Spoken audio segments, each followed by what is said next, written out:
সুপ্রিয় দর্শক, বাংলাদেশ টেলিভিশনের নিয়মিত আয়োজন ফ্যাসিবাদের দিনলিপি অনুষ্ঠানে আপনাদের সবাইকে স্বাগত জানাচ্ছি। আপনাদের সঙ্গে আছি আমি সাইদ খান। আলোচনার জন্য আমার সঙ্গে আছেন দুজন অতিথি। আমার ডান দিকে আছেন ঢাকা বিশ্ববিদ্যালয়ের অধ্যাপক প্রফেসর ডক্টর মোহাম্মদ ওমর ফারুক, আছেন বাংলাদেশ জাতীয়তাবাদী স্বেচ্ছাসেবক দলের কেন্দ্রীয় সংসদের মুক্তিযুদ্ধ গবেষণা বিষয়ক সম্পাদক হারুনুর রশিদ। শাসকরা যখন জনগণের মৌলিক অধিকার কেড়ে নেয় তখনই ঘটে গণবিপ্লব।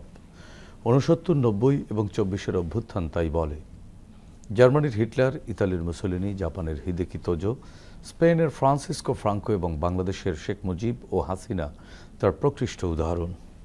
মানবজাতির ক্যালেন্ডারের পাতাকে রক্তাক্ত করা দেশ বিদেশের এই শাসকরা জেনে গেছে অত্যাচারের ফলাফল কি হয়। গবেষণামূলক এই অনুষ্ঠানের মাধ্যমে আমরা বিগত সরকারের যাবতীয় ফ্যাসিবাদী ও স্বৈরাচারী নীতির ধরনকে চিহ্নিত করবার চেষ্টা করছি, খুঁজে বের করবার চেষ্টা করছি নাগরিক অধিকার নিশ্চিতের পথ, যাতে ভবিষ্যতে আর কোনো শাসক নাগরিক স্বাধীনতাকে লঙ্ঘনের সাহস না পায়। দর্শক, আজ 18 নভেম্বর 2025। বিগত শেখ হাসিনা সরকারের সময় ঠিক এই দিনটিতে কী কী ঘটেছিল অতিথিদের সঙ্গে আলোচনার আগে বিভিন্ন গণমাধ্যম থেকে সংগৃহীত কিছু সংবাদের শিরোনাম দেখে আসি। 2009 সারা দেশে ভয়াবহ লোডশেডিং শুরু।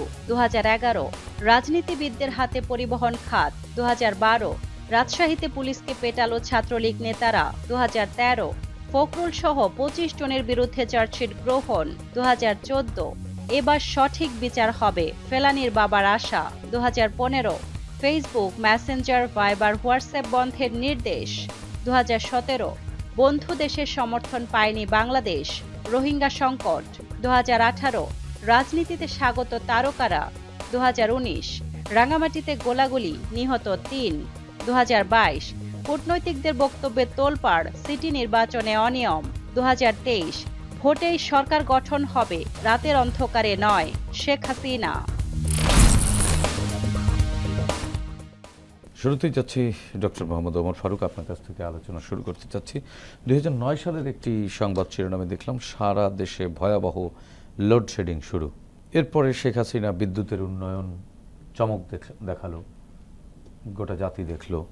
এরপরে একসময় শেখ হাসিনা আবার বলতেও শুনেছি যে লোডশেডিং দিয়ে মানুষকে একটু বোঝাও যে বিগত সরকারের সময় বিদ্যুৎ খাতে লুটপাট কি হয়েছে। আবার ঠিক তার কিছুদিন পরে দেখলাম কুইক রেন্টাল বা রেন্টালের নামে বা আদানির কাছ থেকে বিদ্যুৎ কেনার নামে এই বিদ্যুৎ খাতের কি অবস্থা। আসলে আমরা লেজার শো পর্যন্ত দেখলাম বিদ্যুতের ডেভেলপমেন্টে, বাট এর পেছনের গল্পটা কতটা ভয়াবহ ছিল তা বিভিন্ন গণমাধ্যমে উঠে এসেছে। বিগত সরকারের ফ্যাসিবাদী 15 বছর বা 17 বছর আমরা যেটাই বলি শাসন আমলে প্রত্যেকটি মানবিক বা নাগরিক খাতে, সেবা খাতে যে ধরনের দুর্নীতি এবং অব্যবস্থাপনা হয়েছে বিদ্যুৎ খাতের বাইরে নয়। বিদ্যুৎ খাতকে উন্নত করার জন্য এবং বিদ্যুৎ সুবিধা বাড়ানোর জন্য সরকার একটা বড় উদ্যোগ নিয়েছিল কুইক রেন্টাল। এবং কুইক রেন্টাল আমরা জানি, কুইক রেন্টাল হচ্ছে দ্রুত সময়ে বিদ্যুৎ উৎপাদন করা, যেটার জন্য খুবই ব্যয়বহুল।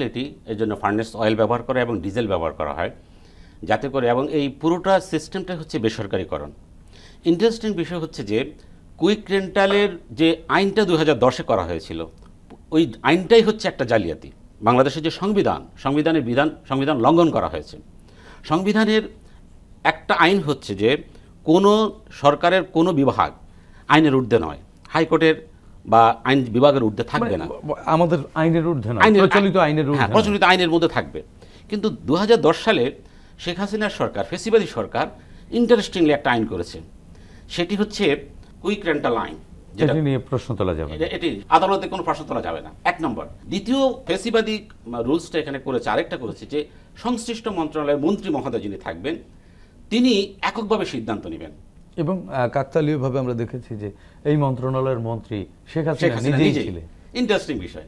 এখন দেখেন তাহলে একবারই ফেসিবাদী চিন্তা চেতনা যেটি মুসোলিনি করেছেন ইতালিতে, আমরা জানি যে 1923 সাল থেকে 1946 সাল পর্যন্ত শাসন ক্ষমতা ছিলেন এবং তার পরিণতি হয়েছে। এবং আমি ইন্টারেস্টিংলি আমি মডার্ন ইউরোপ এটা আমি পড়াই এবং সেখানে ফেসিস্ট দল, ইতালি ফেসিস্ট দল এবং মুসোলিনির যে সিস্টেমগুলো বা তার পদ্ধতিগুলো কী ছিল এগুলো আমি পড়াই। এবং সেখানে আমার পড়ার মধ্যে একটা আছে যে সাইন অফ ফেসিজম, অর্থাৎ ফেসিস্ট একটা লোক ফেসিস্ট হলে তার কী কী সিম্বল থাকে কিভাবে বোঝা যাবে। হ্যাঁ, সেটার মধ্যে একটা সিম্বল হচ্ছে যে আইনকে তার নিজের মতো করে তৈরি করা, যেটা শেখ হাসিনা করেছেন ইন্টারেস্টিংলি। এবং এই যে বিদ্যুৎ খাতে বড় ধরনের যে দুর্নীতি হয়েছে সেটা হচ্ছে যে এই কুইক রেন্টাল আইনের যে 2010 সালের 6-2 ধারাটা, যেটা আমরা একটু আগে বলেছিলাম, সেই 6-2 ধারাটা এই সরকার আসার পরে 24-এর গণ আন্দোলনের পরে গত নভেম্বর মাসে এই ধারাটাকে বাতিল করা হয়। যে এটা এই জন্য বাতিল করা হয়েছে যে এটা সংবিধানের সাথে সাংঘর্ষিক। তাহলে অ্যান্টি কনস্টিটিউশনাল ল এখানে পাশ করা হয়েছে। একটা দেশের প্রধানমন্ত্রী তিনি করেছেন, কী জন্য করেছেন? নিজের সুবিধার জন্য। তিনি ওই মন্ত্রণালয়ের প্রধান এবং এই আইনটাই প্রমাণ করে যে কুইক রেন্টাল বা বিদ্যুৎ খাতে কি পরিমাণ দুর্নীতি হয়েছে। যেহেতু কুইক রেন্টালটা প্রশ্ন তোলা যাবে না, যাতে কোনো প্রশ্ন তুলতে না পারে, প্রশ্ন তোলা যাবে না, তার মানে বিহাইন্ড দ্য স্ক্রিন কি ছিল, ভয়াবহতা কি ছিল, আইনটাই প্রমাণ করে যে এটা একটা দুর্নীতি। কুইক রেন্টাল এবং বিদ্যুৎ খাতে যে পরিমাণ দুর্নীতি, প্রশ্ন তোলা যাবে না মানে প্রশ্ন তোলার সুযোগ আছে। তার মানে প্রশ্ন তুলতে পারে যে কেউ, এবং সেটা আইনের কাছে বাধাপ্রাপ্ত হতে পারে। তাদের যে কুইক রেন্টালগুলো বা এখানে যে লিজ দেওয়া, তারপরে এই যে দাম নির্ধারণ করা, তারপরে হিসাব নেওয়া, অর্থাৎ এই আইনের বিধানে যে কুইক রেন্টাল চলবে বা বিদ্যুৎ খাতের যে ব্যবস্থাপনা হবে এই নিয়ে কেউ প্রশ্ন করতে পারবে না। তার মানে কি আগে এখানে প্রশ্ন আছে, নাগরিকের প্রচুর প্রশ্ন থাকতে পারে।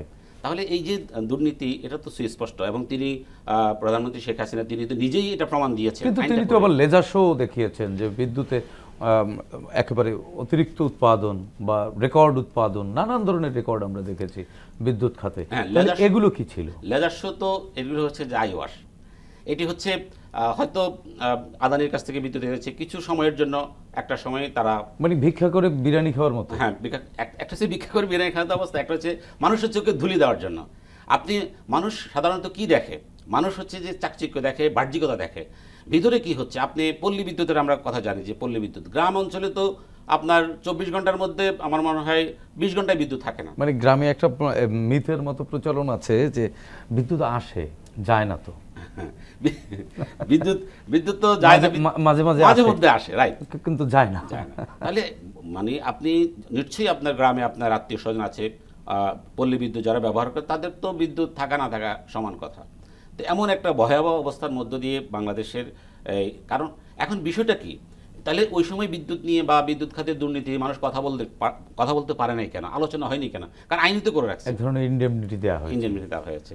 জি, ধন্যবাদ প্রফেসর ওমর ফারুক। আপনার কাছ থেকে শুনবো এ বিষয়ে একজন তরুণ রাজনীতিক আমাদের সাথে আছেন, এ বিষয়ে তার কাছ থেকে একটু শুনে আসি।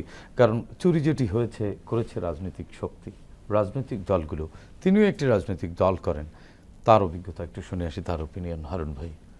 বিদ্যুৎ, জ্বালানি এবং খনিজ সম্পদ মন্ত্রণালয় হচ্ছে দুর্নীতির একটা আখড়াখানা। এটাকে শেখ হাসিনা দীর্ঘ 15 বছর তার নিজের নিয়ন্ত্রণে রেখেছে এবং তার ইচ্ছা মতো সেটাকে ব্যবহার করেছে। প্রফেসর ওমর ফারুক বললেন যে একটি আইন করে তিনি এটিকে বৈধতা দিয়েছেন। এটা হচ্ছে যে উনি কিন্তু ঠিক নিজের পছন্দ মতো দলীয় ব্যবসায়ীদের ডেকে ডেকে কোনো টেন্ডার ব্যতীত এই সেক্টরগুলি দিয়ে দিয়েছে। কাকে দিয়েছে আপনি দেখেন, ফারুক খানের ভাই আজম খান, সামিত গ্রুপের যিনি মালিক, ওরিয়ন গ্রুপ, আজিজ খান, এই ধরনের লোকদের হাতে উনি তুলে দিয়েছেন।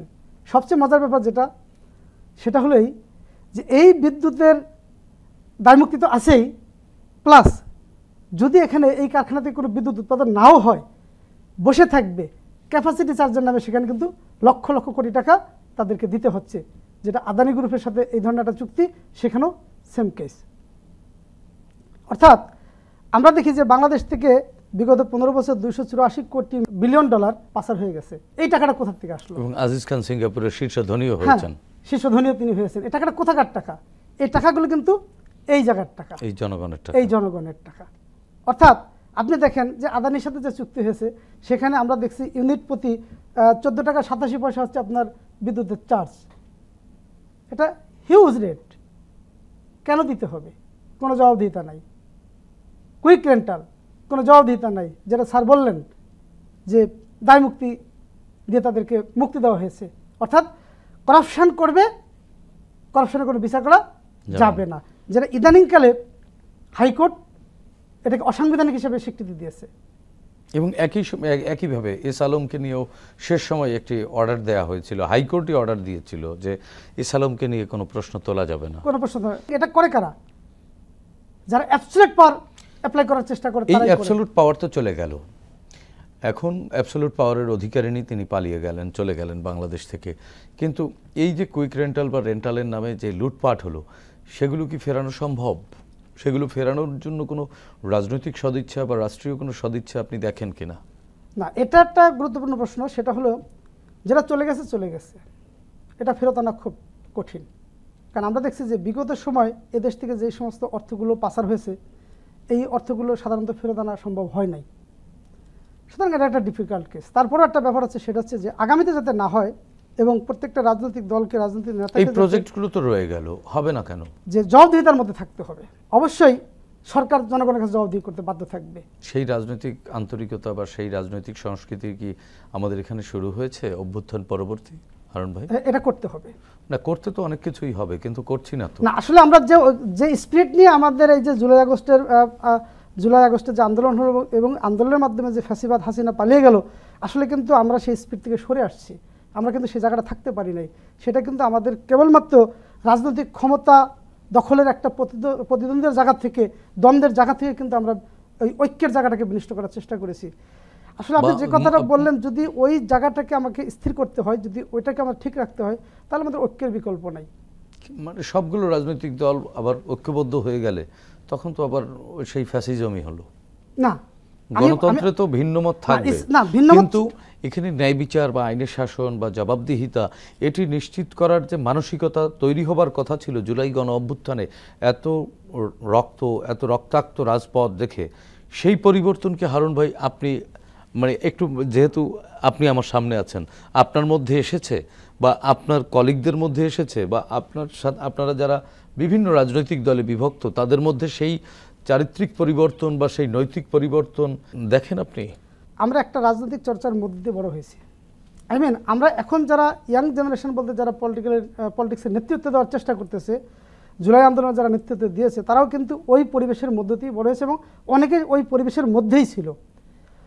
সুতরাং আমরা দেখছি যে পলিটিক্স হচ্ছে এটা, আমরা দেখেছি গণতন্ত্র হচ্ছে এটা, পুলিশ মারা, মানুষ হত্যা করা, গুম করা, ভোট হবে না, ভোট কেন্দ্রে যাওয়া যাবে না, আমার ভোট আমি দিতে পারবো না, ভোট রাত্রে হবে, ইত্যাদি ইত্যাদি, এগুলি আমরা দেখে আসছি। এখন এই পরিবেশ থেকে বের হয়ে আসাটা আমাদের জন্য সো ডিফিকাল্ট। আপনি দেখেন, কিন্তু ধরেন নদীতে বাঁধ ভেঙে গেল, বাঁধ ভেঙে যাওয়ার সমাধান কি? বাঁধটা দিয়ে দিতে হবে। গত 15 বছরে একটা বাঁধ ভেঙে গেছে, সেই বাঁধটা এখন দিয়ে দিতে হবে।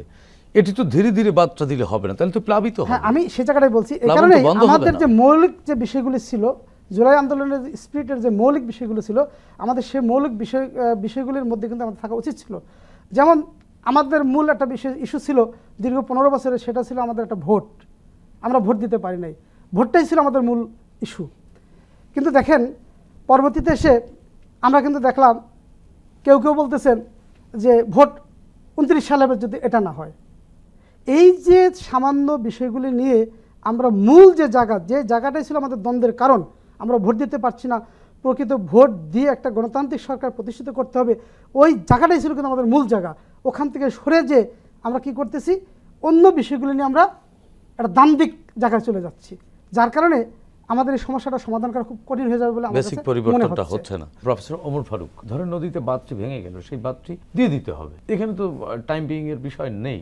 নৈতিকতা আর রাজনৈতিক দলগুলোর, কোন রাজনৈতিক দলের মধ্যে কোনো মিনিমাম পরিবর্তন দেখেন? বাংলাদেশের 17 বছর আমরা ধরি অ্যাভারেজে, 17 বছরে মানুষ যে নিপীড়নের শিকার হয়েছে, দেশকে যেভাবে রসাতলে নিয়ে যাওয়া হয়েছে, এবং এখানে আমরা আয়নাঘরের নাম শুনি, যেটা একটা নতুন একটা, এটাকে নিউ কনসেপ্ট, হ্যাঁ নিউ কনসেপ্ট। এটাকে আমাদের প্রধান উপদেষ্টা বলেছেন হাউস অফ হরর, তিনি বলেছেন যে ভয়ঙ্কর একটা ঘর। তো এইগুলো নতুন তৈরি হয়েছে। এখানে ঘুমের একটা ধারণা হয়তো আগে ছিল খুবই লিমিটেড আকারে, কিন্তু এটাকে ইনস্টিটিউশনালাইজ করা হয়েছে। তো এই যে বিষয়গুলো আসার পরে এবং যারা এখন রাজনীতি করছেন, প্রকাশ্যে কথা বলছেন, এরা অনেকেই জেলখানায় আবদ্ধ ছিলেন, ঘর থেকে বের হতে পারেনি, তাদের ত্যাগের কোনো শেষ নেই। কিন্তু জুলাই পরবর্তী যে রাজনৈতিক দলগুলোর মধ্যে, নেতৃবৃন্দের মধ্যে যে একটা ঐক্য হওয়ার কথা ছিল, তাদের মানসিক ঐক্য, সেটা হয়নি।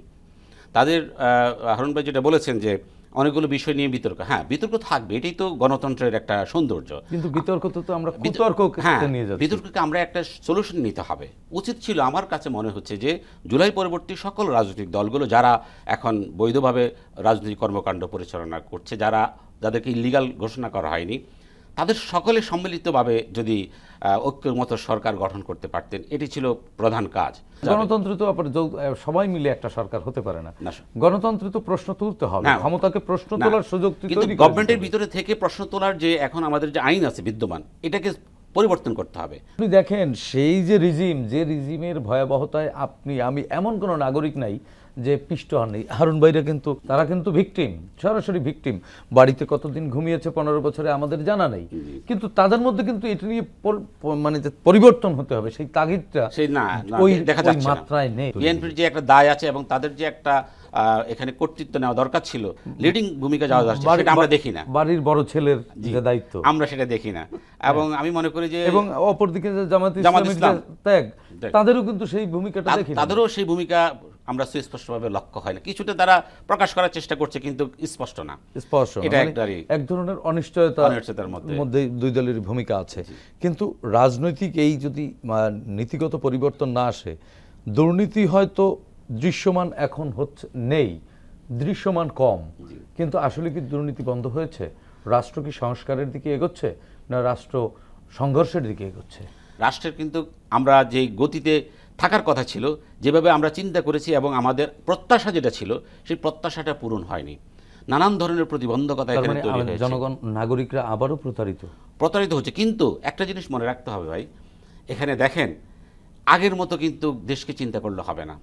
ফেসিবাদী সরকার শেখ হাসিনা, আওয়ামী লীগ যা করে গেছে, ছাত্রলীগ যুবলীগ যেভাবে খুন জখম লুটপাট করে গেছে, এখন যারা ক্ষমতায় আসবে নির্বাচন উত্তর, তারা যদি মনে করে যে আমরা তার কিছুটা করব, এটা হবে না। মানে শেখ হাসিনাকে কিন্তু ওই আমি শব্দটি ডুবিয়েছে, এবং এই আমি কিন্তু বাংলাদেশকে ধ্বংসের দ্বার প্রান্তে নিয়ে গেছে। আগামী নির্বাচনে যারাই ক্ষমতায় আসুক, যেই আসুক, তারা যদি আমিত্ব বর্জন করতে না পারে, তারা যদি আগের ফেসিবাদী চিন্তা যদি মাথায় রাখে, তাহলে 24-এর গণ আন্দোলন বাংলাদেশে আবার হবে। এবং এই দেশের মানুষ এটা জেনে গেছে যে স্বৈরচারকে, ফ্যাসিবাদকে কীভাবে ধ্বংস করতে হয়, কীভাবে দেশ থেকে তাড়িয়ে দিতে হয়, সেটা তারা শিখে গেছে। আপনি দেখবেন প্রত্যেকটা দপ্তরে এবং প্রত্যেকটা জায়গায় কিন্তু মানুষ জেগে উঠেছে, রিকশাওয়ালারা জেগে উঠেছে। তাহলে এই যে মানুষ জেগেছে একবার, এই জাগ্রত মানুষকে আপনি নিস্তব্ধ করতে পারবেন না। সুতরাং ক্ষমতায় যারা যাবেন তাদেরকে হিসাব নিকাশ 24কে সামনে রেখে, 24কে অবশ্যই স্মরণে রাখতে হবে। 24-এর মানুষের যে 24-এর গণ আন্দোলনের যে স্পিরিট, সেই স্পিরিটকে ধারণ করতে হবে। জি হারুন ভাই, করতে পারি না কেন? ইয়েস, এটা কি সিস্টেম? এই সিস্টেমটাই তো ভাঙা হচ্ছে 24-এর আন্দোলন। সিস্টেম থেকে বেরিয়ে আসার জন্য আমাদের যে ঐক্যবদ্ধ হওয়ার দরকার ছিল, সেটা আমরা হতে পারি না। যেমন আমি উদাহরণ দিয়েই বলি, পরিবর্তন যখন আপনি করতে যাবেন, তখন আপনাকে মোহ থেকে বেরিয়ে আসতে হবে। যখন আপনার ক্ষমতার মোহ আপনাকে ক্যাপচার করবে, আপনি কখনোই সেই জায়গাতে বেরিয়ে আসতে পারবেন না। আপনি কখন এই জায়গায় বসে আন্দোলন করবেন, হুঙ্কার দিবেন, অন্যায় করা যাবে না, যদি আপনি অন্যায়ের মধ্যে ঢুকে না পড়েন। আপনি নিজে অন্যায়ের মধ্যে ঢুকে পড়ে তো আপনি আরেকজনকে বলতে পারেন না, থামাতেও পারবেন না। আমি ওই কথাটা বলার চেষ্টা করতেছি। আপনি কেন ওখানে গেলেন? মাওলানা ভাসানী কেন ক্ষমতায় যায় নাই? মহাত্মা গান্ধী কেন ক্ষমতায় যায় নাই? আপনার জিন্না কেন ক্ষমতায় যায় নাই? শেখ মুজিব কেন ক্ষমতায় গেল? অর্থাৎ আপনি যে জায়গাটায় বসে আছেন, অভিভাবকের দায়িত্ব নিয়ে যদি ওই জায়গায় থেকে আপনি কন্ট্রোল করতে চান, আপনি কখনোই ক্ষমতার কাছে যেতে পারবেন না। ক্ষমতায় গেলেই আপনি ওটা পারবেন না। আজকে সমস্যা হচ্ছে ওই জায়গাটায়। অর্থাৎ এই যে ফ্যাসিজমের জায়গা থেকে আপনি নিজেই বের হতে পারতেছেন না। আমি এ কারণেই বলতেছি, এই ধরনের একটা পরিবর্তন আনতে হলে এই অবস্থার পরিপ্রেক্ষিতে আমার কাছে যেটা মনে হচ্ছে, সেটা সময় লাগবে। এই জায়গাগুলো পরিবর্তন আনার জন্য একজন সৎ নেতার প্রয়োজন, যে শাসক দরকার, জনগণের প্রকৃত ভোটে নির্বাচিত হয়ে জনগণের কাছে জবাবদিহি করতে বাধ্য থাকবে। ওই রকম একটা রাষ্ট্রনায়কের দরকার, ওই রকম একজন সরকারের প্রয়োজন, যদি আসে তাহলে সেটা সম্ভব। যেমন আমাদের নেতা শহীদ প্রেসিডেন্ট জিয়াউর রহমান, তার সততার কারণে, তার সুশাসনের কারণে, আপনি আইনের শাসনের কথা বলেন, উনি আইনের শাসন প্রতিষ্ঠা করার কারণে জিয়াউর রহমান তো তার নিজের কর্মকাণ্ডের কারণে আজও প্রাসঙ্গিক, হয়তো ভবিষ্যতে আরো অনেক উনি বাংলাদেশের বছর ইতিহাসে যত প্রাসঙ্গিক বেশি থাকবে। রিসার্চ হবে, যত বেশি রিসার্চ কিন্তু করা হবে, উনি তত ওনাকে বেশি কি আধুনিক। আপনারা মডেল বানাতে পারছেন? উনি মডেল হয়ে আছেন, কিন্তু আপনারা কি মানতে পারছেন না, আমরা ওই কথাটাই আমি বলতেছি যে ওই জায়গাটা আসার জন্য আমাদের একজন নেতার দরকার। যেমন আমাদের নেতার জন্য তারেক সাইদ রহমান ভাই, সাহেব। আমি একটু সংযুক্ত করি। জি প্লিজ। শহীদ প্রেসিডেন্ট জিয়াউর রহমান এবং দেশনেত্রী বেগম খালেদা জিয়া আপসীর নেত্রী, ওনারা মডেল হয়ে এই আছেন। দুজনের মডেল কি বিএনপির কোনো নেতার কাছে আছে কিনা আমি হারুন ভাইয়ের কাছে আমি জানতে চাই। ওইটাই জবাব দিচ্ছিলাম যে আপনি যতক্ষণ পর্যন্ত ওই ধরনের কর্মী তৈরি করতে না পারবেন ততক্ষণ পর্যন্ত আপনাকে অপেক্ষা করতে হবে।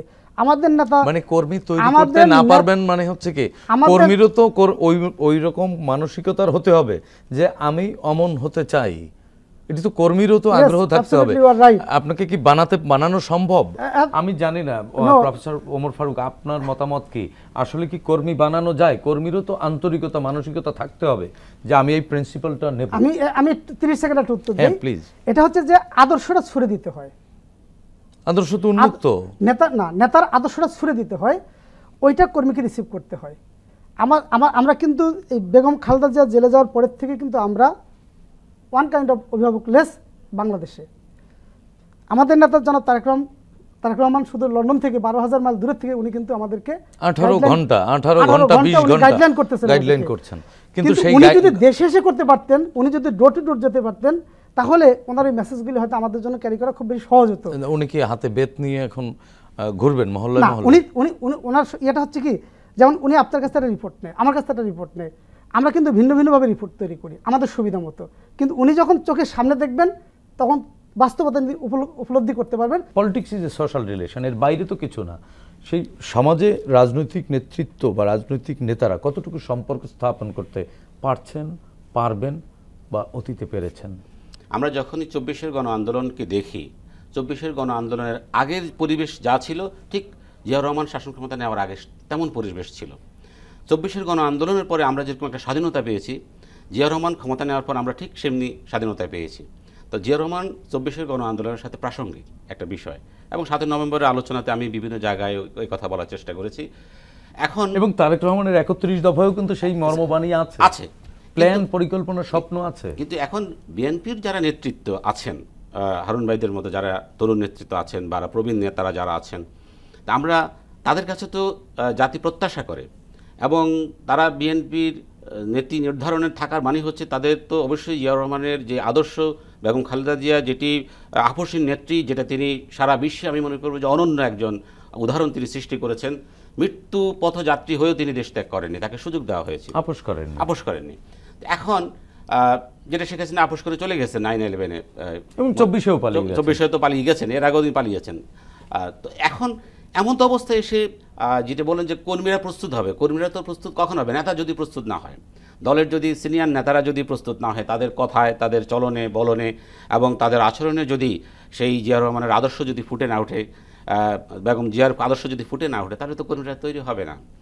আমরা উপরের লাইন, বেগম জিয়া এবং তারেক রহমান তো সবাইকে এভাবে তৈরি করতে পারবেন না। তারা তো তাদের মিশন দিয়ে দিয়েছেন, তাদের প্ল্যান পরিকল্পনা দিয়ে দিয়েছেন। এটি তো হারুন ভাইদের দায়িত্ব। একটা দেশের একটা বড় রাজনৈতিক দল যদি লক্ষ্যচ্যুত হয়, তাহলে কিন্তু ওই দল ক্ষতিগ্রস্ত না, পুরো দেশ ক্ষতিগ্রস্ত হয়। আপনি অবশ্যই যেহেতু সাংবাদিক, আপনি জানেন যে মুসলিম লীগের কথা আমরা জানি। মুসলিম লীগ কিন্তু একসময় এই অঞ্চল থেকে, পূর্ববঙ্গ থেকে নাই হয়ে গিয়েছিল তাদের রাজনৈতিক নেতৃত্বে দূরদর্শিতার অভাবে, যার কারণে এখানে আওয়ামী লীগের উত্থান হয়েছে। মুসলিম লীগ থেকে তো আওয়ামী লীগ, এবং এই যে ফেসিবাদী একটা দলের তৈরি হয়েছে, এটা কিন্তু মুসলিম লীগের ব্যর্থতার কারণে, দলীয় ব্যর্থতার কারণে।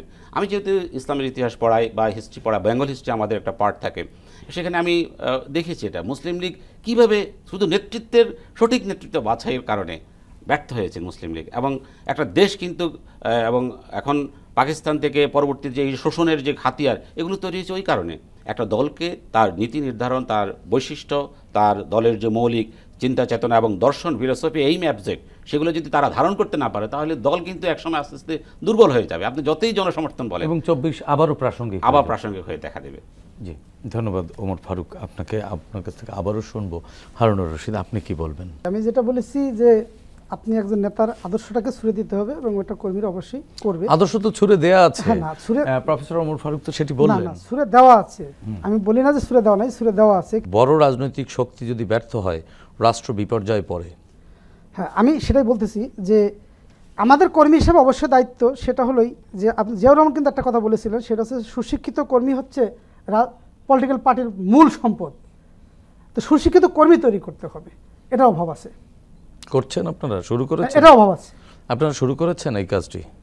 চেষ্টা করতেছে, যেখানে কোটি কোটি তার কর্মী সমর্থক, হয়তো সবাইকে তো ম্যানেজ করা সম্ভব হবে না, তবে তুলনামূলকভাবে বিএনপি অনেক ভালো জায়গায় আছে, এগিয়েছে। 24 থেকে তারা লেসন নিয়েছে। সত্যকে সত্য বলে, কালোকে কালো বলে, এটা তারা বলতে মানে পারে। সততার সাথে তো দক্ষতার সমন্বয় না হলে সফলতা আসে না। শুধু সততা থাকলেই তো হবে না, দক্ষতাও তো থাকতে হবে, হ্যাঁ, দক্ষতা নাকি থাকতে হবে। প্রফেসর ওমর ফারুক? আমি তো জানি না দলের সাথে, আমি যেহেতু সম্পৃক্ত না, এরকম কর্মসূচি থাকতে পারে। এই কর্মসূচিকে যদি দল হিসেবে যদি একটা বড় দলকে যদি সার্ভাইভ করতে হয়, যারা দলের নীতি নির্ধারণ আছেন, এই একই সিস্টেমে কিন্তু গোটা রাজনৈতিক শক্তি সবগুলোকেই লালন করতে হবে। বিএনপি তো একটু লিবারাল টাইপের পার্টি। তো এখন এই ট্রেনিং, তবু একটা ট্রেনিং লাগবে, হ্যাঁ, political প্রশিক্ষণ। রিসার্চ আপনার উইংস একটা লাগবে। দলের কর্মী একটা লেভেলে যাবে বা তাকে দায়িত্ব দিবে, তার একটা যোগ্যতা, দলীয় একটা যোগ্যতা তো লাগবে। সেটা একটা হচ্ছে যে তার একাডেমিক যোগ্যতা, আর একটা হচ্ছে তার রাজনৈতিক দক্ষতা। এগুলো একটা ট্রেনিং এবং আমার মনে হয় প্রয়োজন, দেশের জন্য শুধু প্রয়োজন না, দলের জন্য শুধু প্রয়োজন না, দেশের জন্য প্রয়োজন। হারুন ভাই? না, এটা ওইভাবে না। বিষয়টা হচ্ছে যে বিএনপি কিন্তু একটা এমন একটা পলিটিক্যাল পার্টি, সেখানে কিন্তু সব শ্রেণীর লোকের liberal party, liberal political party. এখানে আপনি যদি পলিটিক্যাল পার্টিসের কথাগুলো বলেন তাহলে কিন্তু এখানে দেখেন আপনি বাম, ডান, উত্তর, দক্ষিণ যা আছে সব এখানে আসছে। মানে যারা একদম খোদ ইসলামের অনুসারী তারা আসতেছে, হিন্দু, বৌদ্ধ, মানে যারাই আসছে, মানে 31 দফায় তো এগুলো সব পরিষ্কার করেছেন, সবকিছু আছে। এখন আপনি 31 দফার কথা বলেন, 31 দফা যদি আপনি বিস্তারিত পড়েন তাহলে কিন্তু আপনি দেখবেন যে একদম স্পষ্ট ক্লিয়ার বিএনপি কত সুন্দর একটা পলিটিক্যাল পার্টি, যদি এগুলি সে ফলো করে। এখন এটা তো আমি তৈরি করলাম, এটা মাঠে ছেড়ে দিলাম, দেখি না জনগণ কোন দিকে আসে। আমার তো মনে হচ্ছে জনগণ এখন অনেক ভালো জায়গা আছে। 15 বছরের আপনার দুঃশাসনের থেকে, অভাব অনটনের থেকে মুক্তি পাওয়ার জন্য যখনই 5ই আগস্ট শেখ হাসিনা পালিয়ে গেল, তখন কিছু ঘটনা ঘটেছে, এটা অস্বীকার করা যাবে না। সব দলই করেছে। আর এই যে দুর্নীতির কথা বলা হচ্ছে, আমি দায়িত্ব নিয়ে বলতে পারি। দুর্নীতির কথা বলা হচ্ছে, চাঁদাবাজির কথা বলা হচ্ছে, আমি দায়িত্ব নিয়ে বলতে পারি। এটা শুধু বিএনপি না, সব দল করেছে, এটা সব পলিটিক্যাল পার্টি করে। সুবিধাজনক এই যে জামাত ইসলাম বলেন, আমি দায়িত্ব নিয়ে বলতে পারি, জামাত ইসলামের বহু লোক এই কাজ করেছে। এই সংস্কৃতি থেকে বেরিয়ে আসার জন্য আমাদের সকল পলিটিক্যাল পার্টিজের যারা কর্মী সমর্থক আছে, তাদের সবার মধ্যেই এই মূল্যবোধের জাগরণ, যেটা মূল্যবোধের ধারণ করতে হবে। আপনি বিএনপি করেন, শহীদ প্রেসিডেন্ট জিয়াউর রহমানের আদর্শ ধারণ করেন, বেগম খালেদা জিয়ার আদর্শকে ধারণ করেন, জনাব তারেক রহমানের আদর্শকে ধারণ করেন, দ্যাটস এনাফ। জামাত ইসলাম যারা করেন, তাদের যেই ম্যানিফেস্টো আছে, তাদের যে নেতৃত্ব আছে, তাদেরকে যেটা আছে সেটা তারা করুক, সমস্যা নাই। আপনাকে যদি পরিবর্তন আনতে হয় তাহলে অবশ্যই আপনাকে পলিটিক্যাল পার্টিজের যে আদর্শগুলো আছে সেগুলো আপনাকে পালন করতে হবে। জি, ধন্যবাদ হারুন ভাই। আরও আলোচনা শুনবার আগ্রহ ছিল, আপনাদের দুজনেরই আলোচনা বেশ ভালো আমার লাগছিল, কিন্তু সময় স্বল্পতার কারণে শেষ করতে হচ্ছে। ধন্যবাদ হারুন ভাই, ধন্যবাদ প্রফেসর ডক্টর ওমর ফারুক, আপনাদের দুজনকেই। প্রিয় দর্শক, 24-এর ছাত্র জনতার গণ অভ্যুত্থান পৃথিবীর ইতিহাসে নতুন পরিচিত করেছে বাংলাদেশকে। জনগণ আসলে শাসকের শোষণ নয়, চায় স্বচ্ছতা ও জবাবদিহিতামূলক রাষ্ট্র ব্যবস্থা, যার মাধ্যমে রাষ্ট্রে তাদের অধিকার প্রতিষ্ঠা হয়, প্রজা থেকে হয়ে ওঠেন নাগরিক। আসুন নতুন এই বাংলাদেশকে আমরা নাগরিক বান্ধব হিসেবে গড়ে তুলি, সাধ্যমতো ভূমিকা রাখি দেশ ও জাতি গঠনে। প্রিয় দর্শক, দেখা হবে আগামী পর্বে নতুন অতিথির সঙ্গে। ততক্ষণ পর্যন্ত ভালো থাকুন, সুস্থ থাকুন, বাংলাদেশ টেলিভিশনের সঙ্গেই থাকুন। খোদা হাফেজ।